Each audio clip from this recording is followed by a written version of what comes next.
Hey guys, welcome back to the Penney's podcast. This is our 6th episode, and today I have brought with me the beautiful Katy Brooks as a guest. I keep hitting this mic with my freaking watch. What's going to happen? It's going to happen this whole time. So I wanted to bring Katy on just because, first of all, she's beautiful. But second of all, she is super knowledgeable in the topic we're about to talk about today. And so Katy, tell us a little bit about yourself, please. I don't know if I'm knowledgeable, but I like talking about it. So there's a difference. Yeah. So I'm Katy. I've been Amanda's friend, been your friend for a long time. We went to high school together. We did go to high school together, yep. We have a long history. I feel like the last couple of years we've been able to get closer. Yes, for sure. Yeah. Yeah, high school we weren't very not close. You were the cool girl and I was the choir girl, and so that's what was going on there. No. Okay, so what do? I am a mom, and I'm married. I have a kid. He's 6. And I've been teaching yoga for 8+ years. Which you are so good at, by the way. Thank you. This is my 9th year. And I have a lot of reasons why I like yoga, but honestly, one of my favorite parts about teaching is the ability to kind of teach people how to tune in to what's going on inside. And yoga is a great way to do that. I remember Eddie posted on his Instagram one time about our yoga private. And I noticed some comments that were coming through, and people were like, yoga is demonic and yoga is blah, blah, blah. And so weird. I'm like, actually, you've never been to my class, so you have no idea what it's like. Yeah, right. But so I'm actually next month finishing up my 500 hour, which is like the highest level of training you can have. And I can teach people how to be teachers. Super cool. Which is awesome. And then the newest thing is next month I am also going through a trauma-informed yoga training. Okay. So I'll be able to teach people who are veterans, have PTSD, women coming out of domestic abuse, things like that. So I'll be further equipped to be able to work with people who have a significantly different need than someone who's coming to like a power yoga class. So anyway, it's much more internally focused. And have you heard of the book The Body Keeps the Score? Of course I have. Yeah. And I bought the book, and I think I read like a little bit of it. I'm really bad about reading. Like I'll get into it, and then with the kids and the dogs and life, I end up kind of like slacking a little bit. But no, my counselor recommended that book to me. And I kept like putting it off. And finally I got it. And just even skimming the back of it, I was like, okay, this is going to be really, really good. Just talking about all the traumas and just how deeply rooted they can be and how they can affect your whole life, basically. Yeah. So guys, this is going to be like a part 1 of 3 different parts podcast. So, we're going to do the first part and just me and you, just us. Yeah. And, I kind of just wanted to dive into something that, Eddie and I have talked about before in our own podcast about emotional intelligence and, basically thinking before you speak, or like thinking before you, react or stuff like that. And so I wanted to kind of like, I don't want you to talk about, the military specifically, but I want to generalize this because this is something that not only, military men and women face, this is something that the everyday person kind of needs to come to grips with. It's really important. I feel like that awareness. So, I'm going to kind of like hand it off to you. Yeah, I feel like the world is kind of seeing a lot more the importance of it. Yeah. And so I love that. But the first question I was going to ask you was like totally fun and not related, but I still want to know, even though you already put me an icebreaker question. Yeah, icebreaker question. Okay, so if you could do like any job in the world, what would you do? Because I think about different jobs that I would do like all day, every day. Yeah. Tell me what you do, and hopefully it would be like on the fun side, not like so serious, but who am I to tell you what to do for your life? So it's not on the fun side though. I really feel like I don't know, if I could do any job, I always go back to just like helping people. So I've never really thought about what that exactly looks like. Maybe you're kind of doing it right now. And I feel like I'm kind of doing living your it. best life right now? Well, I do feel like in a way, like because my passion has always been like, I love to listen to people. I love to help them like not feel alone. And I like to share my stories. I like to be transparent, as we know. And so that's always been a passion. And I do feel like the switch is happening in my life where the passion is becoming the purpose, kind of, and I love it. Like I'm really enjoying it. I'm enjoying people, kind of like coming to me and just thanking me for basically being honest. Yeah, like, you've had a lot of that since being on the podcast. I have. A lot of that. And I love that. I mean, for me, that's like fulfilling to me. I'm like, okay, I'm not like my job is done here, but like, it's like, okay, wow, like that really makes me feel good. Yeah. Awesome. So I guess just helping people. I don't know what it would be, but do you want to know my answer or do you not care? I mean, I wasn't gonna ask, but what would your dream job be, Katie? I've never thought about it. No, I'm just kidding. I would open a hip hop dance studio. No, you would not. I straight up would open a hip hop dance studio, and I'm horrible, but like nobody knows this, but I randomly take hip hop dance classes, and I like it. So I like to dance. So if I ever open my own yoga studio, it would be like yoga during the day and like hip hop dance at night. I love it. So I love it. All right. First question. Are you ready? I'm so ready. Okay. What is emotional intelligence? Like, how would you define it? What does it look like? So I guess the way I kind of see it, or what I've kind of like learned from it, would be like kind of having the ability to like if you're in a situation, I'm just going to use an example to answer the question. Say you're in an argument with your spouse and your go-to, is usually like, name calling or, cussing them out or raising your voice, just any of those.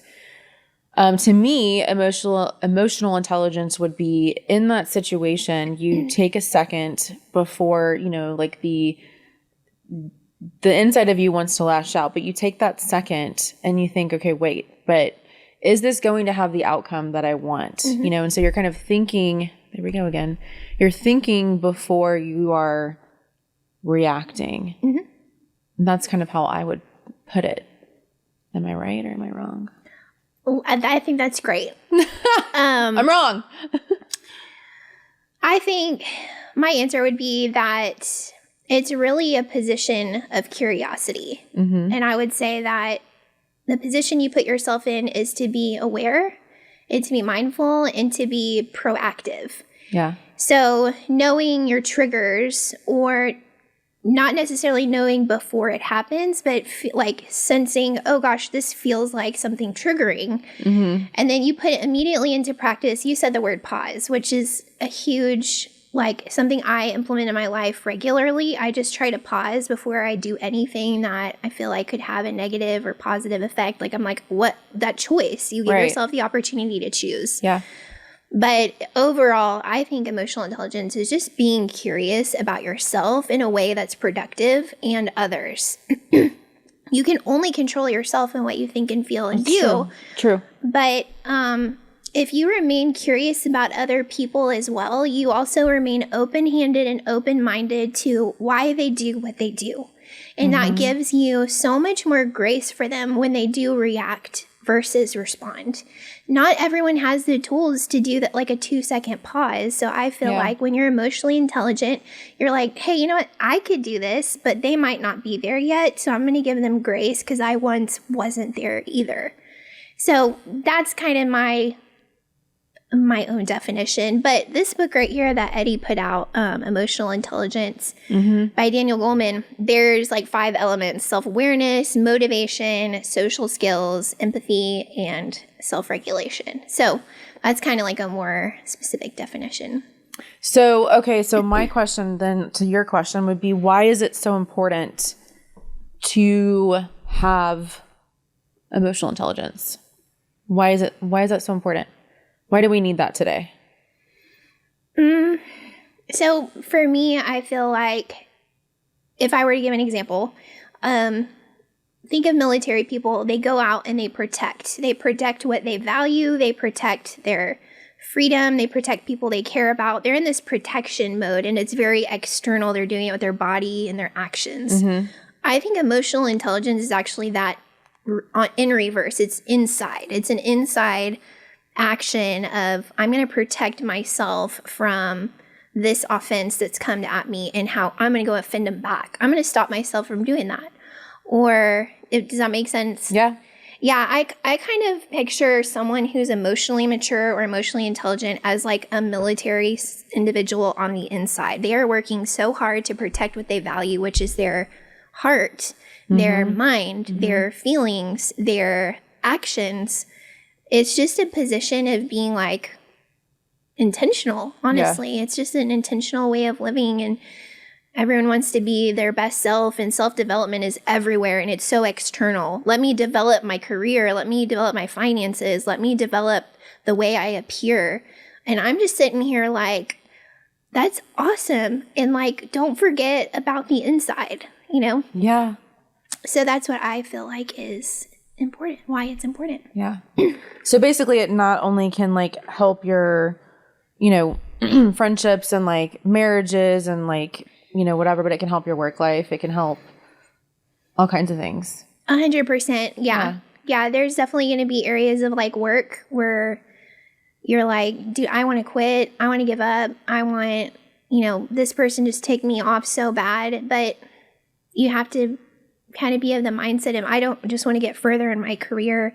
I want to get further in how I treat people on the way. Yeah. And that's so important to just know yourself, know your triggers, know your motives.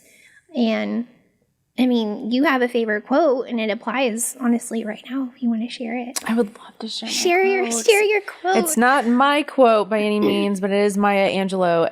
Is that how you say her last name? Angelou? And it's the quote where it says, people aren't going to remember what you do, and they're not going to remember what you say, but they're going to remember how you made them feel. Yeah. That is huge. Yeah. And it's true. Totally. I mean, like the emotional hits that we take are either positive or negative, and that affects us in a huge way. So yeah, no, I love that quote. I think it's awesome. Yeah. I do feel like someone could read that quote and either love that quote or be like, that's so stupid. Quit worrying about how everybody feels. Definitely people would I think that is a legitimate argument. And to that, I would say you are totally able to be loving with someone and kind with someone and honest with someone at the same time. Now, if they don't make you feel safe, that's different. Exit scenario immediately. Yeah. However, if you love someone and like be kind to them in their absolute weakest moments. And that's them feeling safe. Yep. Yeah. Yeah, I agree. Yeah. Okay, next question. But this is kind of a sidestepper, which I'm a fan of those because then we always get full circle. What are your love languages? Do you know the 5 love languages? Yes. And I don't even reference this in life a lot. It's not like I drive around, I'm like, my love. It's just, I think I want to know this about you as your friend because we're really good friends. I want to know, what are your love languages? Okay, so while I'm trying to get comfortable in this chair, my gosh. Like, yeah, I'm struggling, but we're here. We're on record, so we're good. I would much rather be in all of my yoga clothes right now, but I'm like in a tank top and jeans, and we're fine. I still want to be in pajamas. Okay, so they change over time, and it used to be, like mine used to be gifts. Was my very top one was gifts, and I want to say the last time that I took it, which was a few months ago, my top one now, I think it is acts of service. I knew it. I wasn't going to say it, but really? I knew it. You figured it was that over gifts? 100%. Knowing me. Yes, I was like, I feel like it's acts of service, but I'm not going to put that out there until she says it. Yeah, it was like acts of service. And then my second one was, I want to say, words of affirmation. Third one was physical touch, which back in the day, physical touch was like near the bottom. Like I was like, yeah, I'm good. I don't need that. Yeah. I need gifts. Give me all the gifts. It was like gifts and then physical touch. But no, I was shocked, honestly, whenever I saw that, because I was like, I guarantee gifts is going to be number one, because I do like getting little gifts and stuff. However, I've noticed that over time, like I like to leave little notes for Eddie, and like I like to leave little notes in the kids' lunches and stuff like that. And I noticed I was like, as I was doing it one day, I was like, okay, this is something that I would love for someone to do for me. And it's like an act of service, right? In a way. So, yeah. It's I feel like little notes are a combination of words of affirmation and acts of service. Yeah. And gifts, maybe. Yeah, that could be, it could be a gift. Yeah. For sure. What are yours? Mine is going to be words of affirmation and gifts. Like if someone writes me something or gives me a gift or both, like, and they give that to me, I'm like good for like a year. Like if you tell me you love me and then you give me like a little gift that like, I would like, I'm good. Like Christmas is never coming. I don't need to see you for like 6 months. I'm significantly less. Like I don't need a ton of quality time. Like I'm pretty independent in that sense. But of course I love quality time with my people, but I'm just good with like a little affirmation. Like encouragement is so important to me to give to other people. It is, I feel like I was like born to do that. And I realized like I think I need that more than I let on. Yeah. And so I've learned that about myself, but I also want to be the person who's good without it. Like I really want to be content to be able to build my own self up and then also learn that from God. Like just remember my source is really from Him. I don't need anyone else to affirm me in that way. That's so true. I really work super hard on that every day. So just little conversations with yourself. Yep.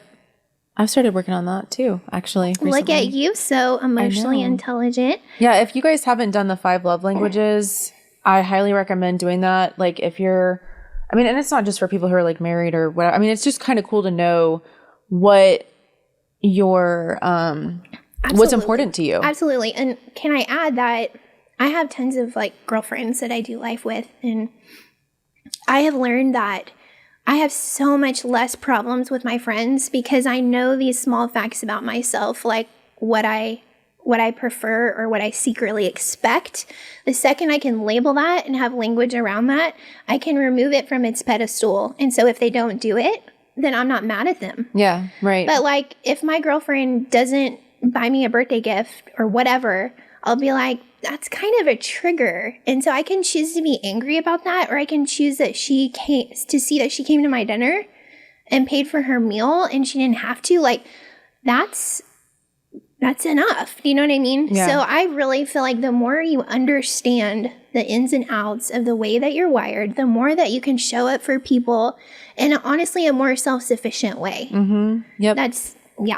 That's just my 2 cents. I agree. Penney's podcast. That's your 2 cents. I love that. I totally agree with that, by the way. Totally agree. Yeah. So let's just continue. We're moving on so well. This is a good one. Okay. Ready? What's your greatest strength, or one of your greatest strengths that's also a weakness? What is it?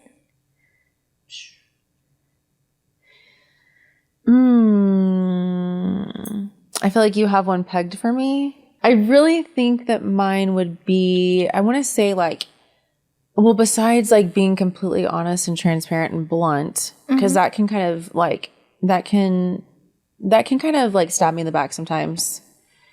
I would say it's a strength, but also a weakness for sure. But then again, like I would say like my caring quality, because sometimes my caring quality can come off as like nitpicky or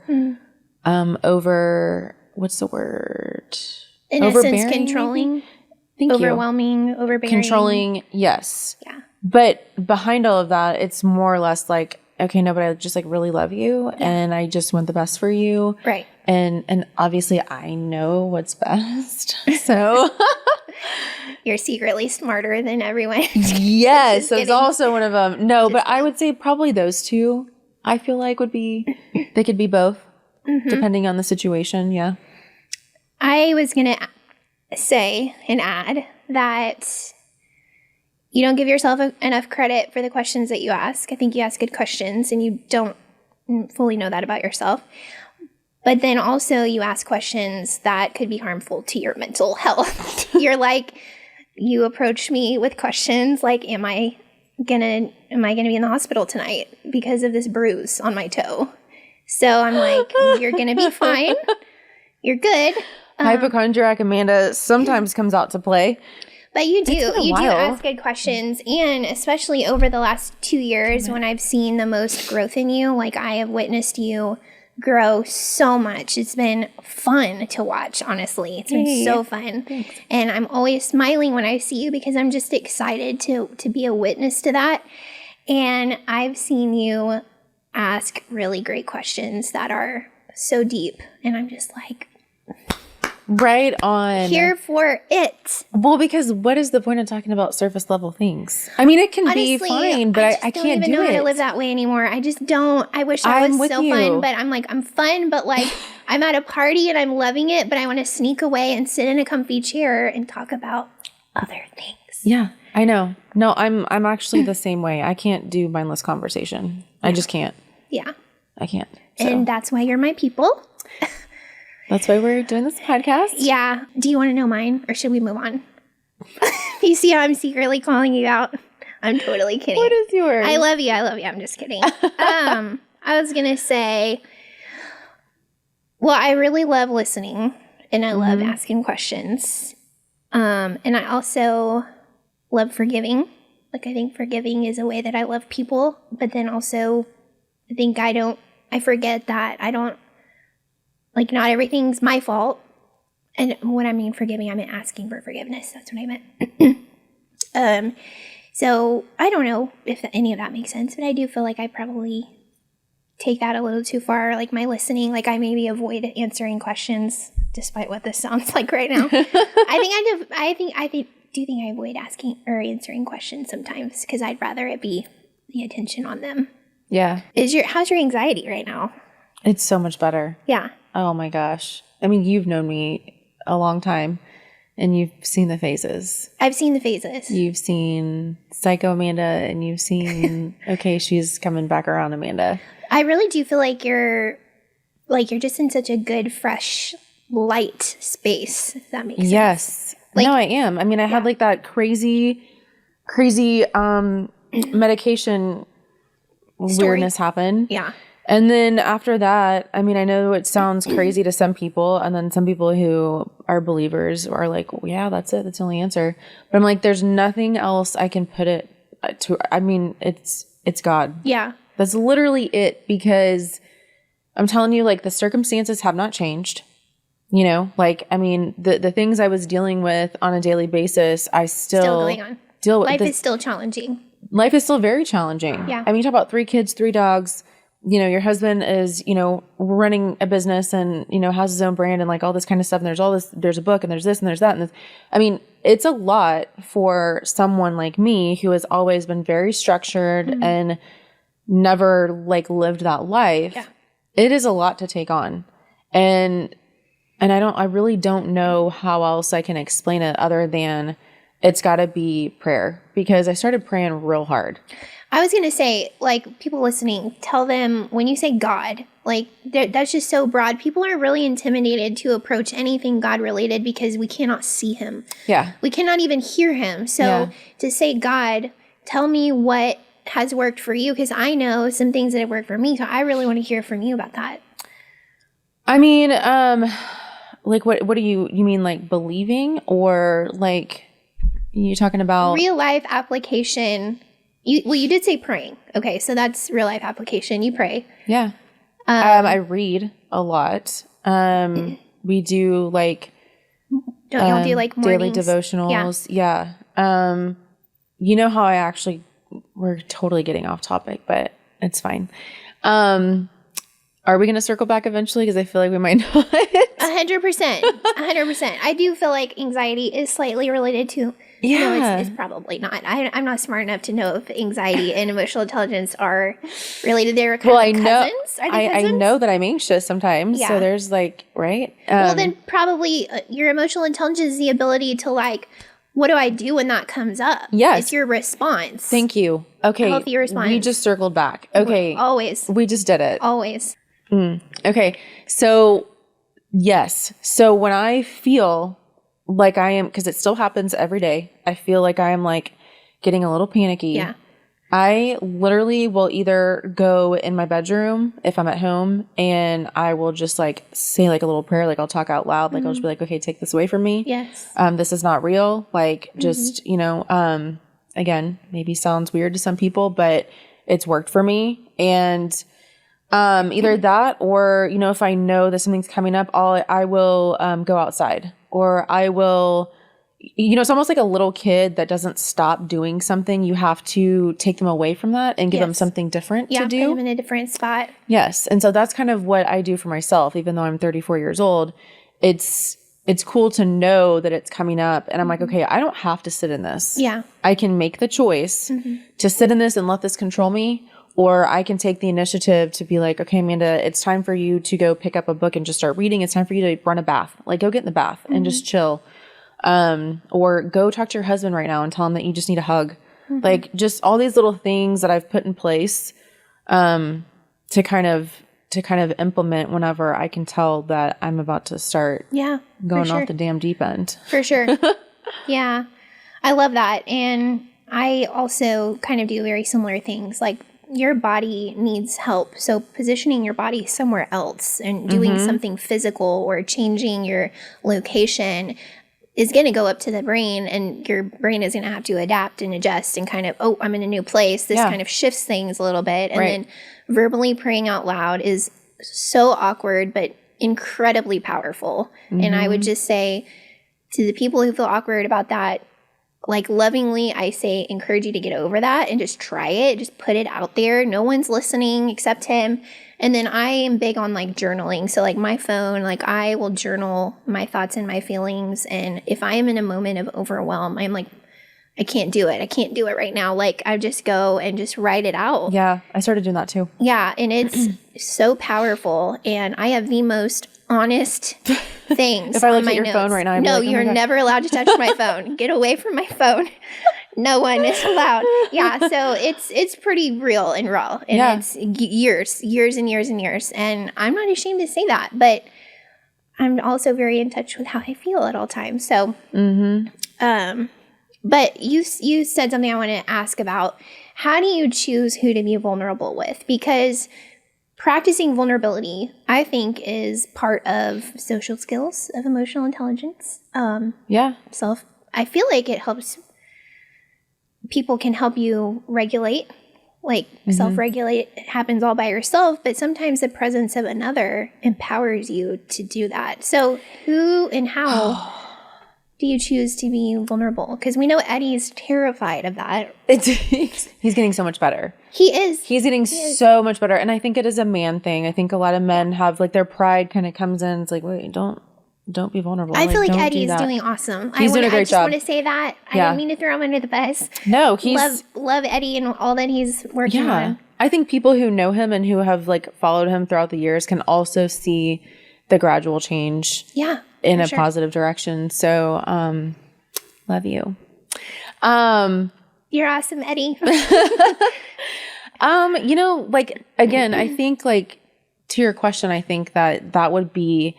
That's where, like, the weakness comes in, because sometimes I am too vulnerable with people. I can relate. Yeah. I can relate. And I'm like, okay, why? Like, and here's a weird thing. Like, I can, for the most part, I'm not saying I have, like, special powers or anything, but for the most part, I can sense when I'm talking to someone that I don't want to say I can trust necessarily, but someone that I feel like I could go deep with or like be myself in front of, I just get that feeling. Yeah. Like, okay, this person's cool. Not like you're cool, but like this person is okay to go there with, or they're not. Because there's a lot of people that don't see that side of me. But my close people see that side of me every second. They probably wish to not see it as much. Well, I was going to ask, because one of the things that you say regularly is, I'm just real. I'm me. I'm transparent. I'm honest. Like, you're all out there, and that's great. And I love that about you. And I'm just wondering, is there ever a time where you're like, actually, not everyone gets to know these things about me? Yeah. Is there a boundary for yourself? Yeah. And it's kind of like I decide that at the time. Okay. If that makes sense. Like things that have happened in my life or like anxiety, things that I think other people could benefit from hearing, I have no issue talking about. There's some things that I think are probably more private and they'll always be private. It won't even come out on this camera type situation. Right.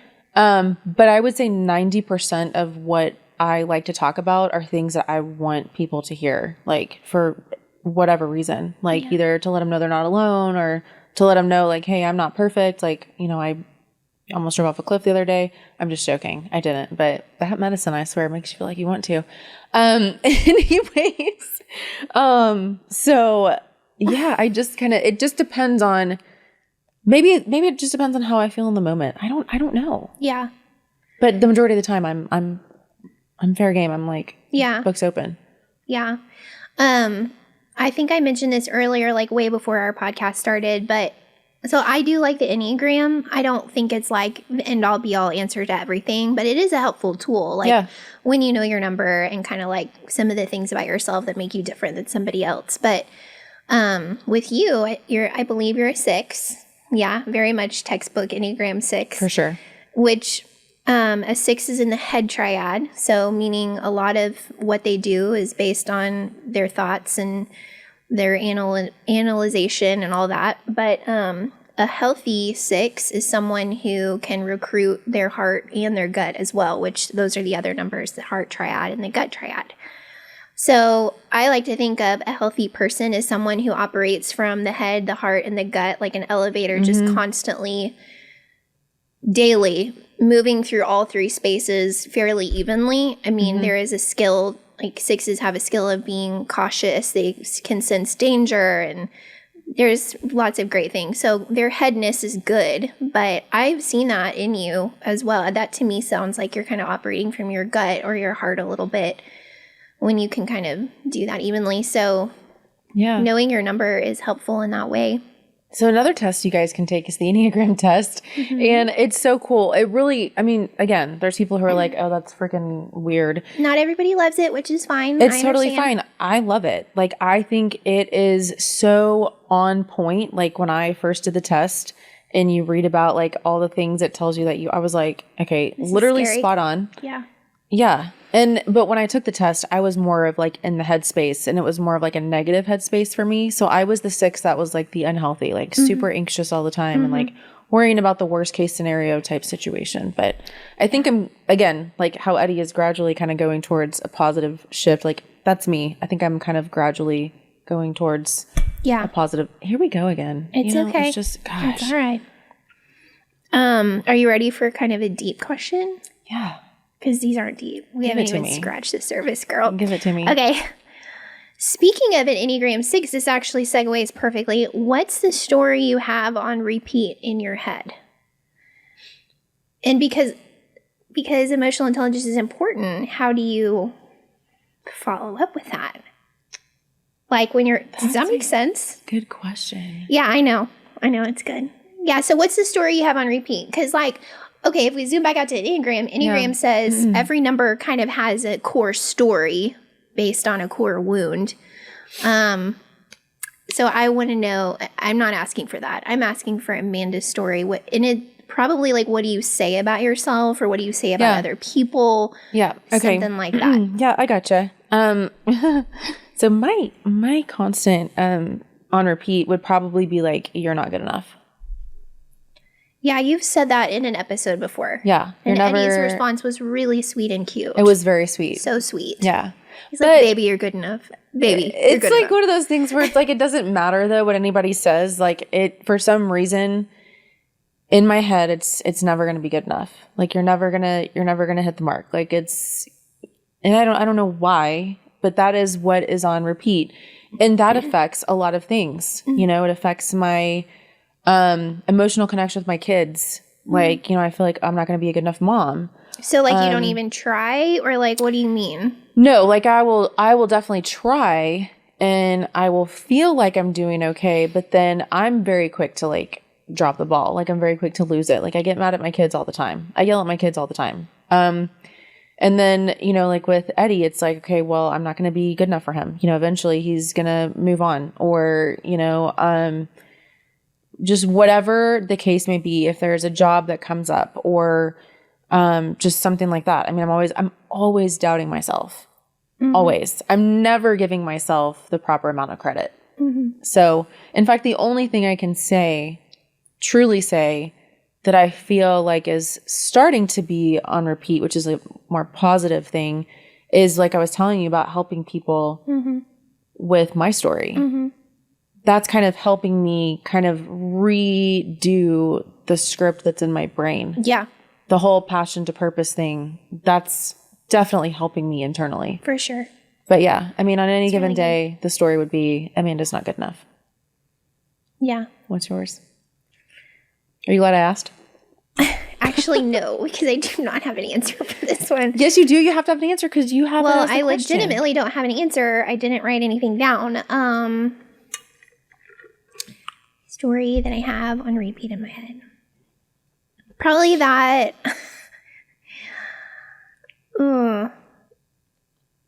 I think that sometimes I feel maybe a little too much, and so I pull back a lot, because I also really want to be like a humble person. Like, I want to be someone that honors God with my life, and I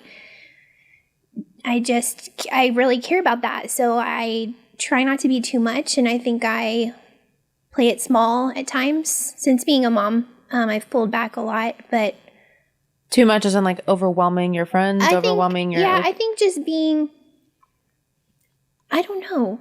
Gosh. Way to ask a really hard question. Do you see how I struggle with this? It's hard. You nailed it. And here I am. People are probably exiting out of the video. They're like, wow, this chick, I'm done here. I'm done. Yeah, I don't know. There's a sense of feeling misunderstood. And so, but I'm honestly working so hard on that. I'm just like, I don't want to be like, I don't want to operate in this like sense of lack. Like, I need affirmation. I need to like show who I am and prove who I am. I really just I don't want to be like that. So the story that I'm working away from is that, that I'm a problem. I'm a burden. I'm too much. Like, none of that's true. No, none of it's true. And I have to daily remind myself, like, it's okay to like be 100% you. Yeah. And it's okay for some people to not like it. For sure. You know what I mean? Like, I mean, there's people who don't like the fact that I am so open that I talk about farting. Yeah, I don't care. Yeah. I just don't. If you want to not watch it or not listen to it, see ya. I think I am like I feel like I have 500 eyeballs and ears, and I just sense and see and hear like all the things, and that means I pick up on people's emotions and moods and feelings, and I'm like, I got to consider that. I heard what that's, and like, we got to work on that. Like, I'm just always trying to think about, and I really am not trying to sound like I'm awesome. I genuinely care about how everybody feels, and I want to work to make everything peaceful and happy, joyful, all the things. So I'm like, that means I kind of need to step back and just honor what the requests and needs are. And so that's not healthy. Like, I've got to Katie's got to show back up. But I'm doing it. Yeah. So what's up? Anyway, this is getting awkward. I'm getting vulnerable. I just said, what?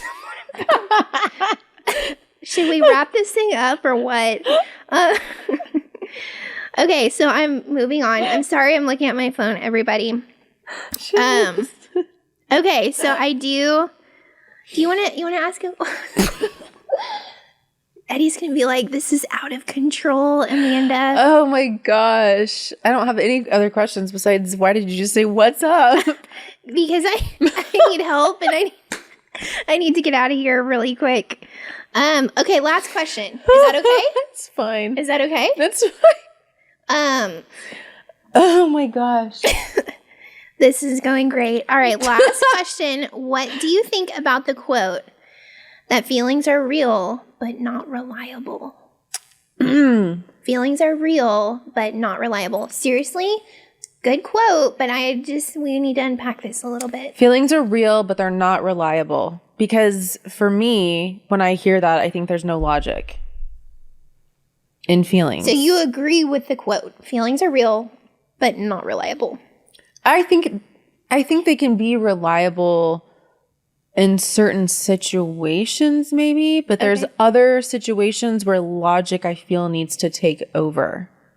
Yeah, so like earlier when you said who you choose to be vulnerable is based on how you feel. Yes. Is that an example of when it's appropriate to let your feelings take the lead? Yes. Okay. My answer would be yes. Okay. Yes or no, I'm circling yes. I think that feelings are not always reliable, but I do think they point somewhere in the direction of the facts. Yeah. And our feelings aren't always facts, but they give you a good sense of there's a story underneath the feeling, and you need to and I love that women have that access to be able to be like, I'm comfortable exploring this feeling. Right. And I think I love it when I love seeing Eddie grow in this area. Like, he is so willing to explore more, thoughts behind feelings and feelings behind thoughts. He really is. And it's awesome. Like, I love that. Yeah. And I would love to see more men do that. Mm-hmm. They do need to do that. They're like, ew, feelings. They don't want it. They don't want anything to do with it. But also, I mean, don't you feel like that's kind of like, I keep moving. I just want to apologize in advance. I'm not offended. Moved so much. Like, it's just, I'm not comfortable today. But that's what girls do when they talk. They sit and they I'm just not. Constantly adjust. Things are just weird today. I did it. I did the thing. I did the bad thing. Keep talking, Amanda. Well, please. what's up?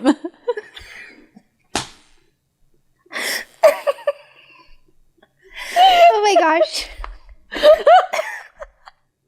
Everybody cut. Freaking cut, please, immediately. I did it. They're totally done with this video.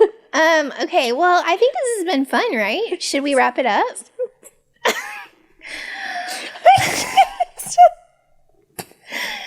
Oh gosh. Let's stop. Okay, so this has been awesome. I've really enjoyed it. I hope you guys have learned I know so my much. mom is watching, and I know she's laughing right now. I love you, Oh Mom. my gosh. If we did anything, we made someone laugh. And I'm just so all about that. I'm so all about that. Oh, I love you. You're such a fun friend. You're a great friend. I love you too. It's been really cool to see you and Eddie's relationship grow, and I am such an Eddie and Amanda fan. I love y'all both so much. Oh, we love you too. And I appreciate you coming on. And I made you cry. I made you cry. That is a win in my book. Literally. Okay. Well, thanks everybody for watching. I'm sorry it got really awkward at the end, but that's actually really true to who I am. I make people feel really awkward regularly. So anyways, cheers. Yeah, you gotta get it together. I'm trying real hard. Cheers, Thank everybody. y'all so much for watching, and we'll see you on episode. It'll be seven. episode 6, part 2. Yeah. Okay. And that one will be with me and Eddie, right? Or is it me, you, and Eddie? It's gonna be you and Eddie. Okay. This next one, and then it's gonna be you interviewing us as a couple. Cool. On the last one, so that one will be fun. Awesome. Good times. So, anyways, thanks, guys. Sorry it was great. Such a shit show at the end. We nailed this one. We did. Yeah. We did. So we really appreciate y'all watching, and we will see y'all next time. Okay. Bye.